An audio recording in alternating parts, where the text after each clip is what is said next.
Tiziano, sono tornato, cosa metto a preparare poi? Guarda che spettacolino di anguilla che ti ho preparato, Guarda, Stefano. guarda, fatta come?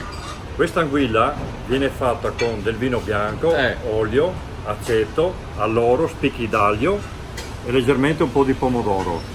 Cotta per circa 2 orette. È una ricetta tipica di questa terra. È una ricetta tipica di queste zone della Abruzza. Però mi sento qualcosa che frisera, cos'è?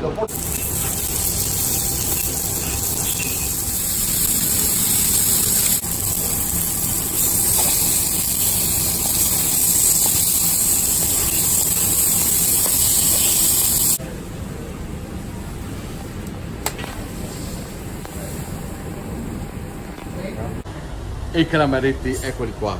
Guarda che colore. Guarda che colore. Ben voglia da mangiarli subito e via. Sì, Bravo, sì, adesso bravo. sono pronti da mangiare, sei arrivato giusto. Eccolo qua, ma lo so, abbiamo messo sempre puntuale. Salutiamo anche le guardie del corpo, la Sara e la Doriana, che si in bella compagnia. Ovvio, ci vuole una buona compagnia per lavorare. Ciao ragazzi, e se passate dalla Bruzza, venite a fare un salto qua dai via e da adesso guardie del corpo. Al Mazarac. Mi raccomando, perché che sta roba qua da mangiare. Giusto? Giusto. Ciao ragazzi.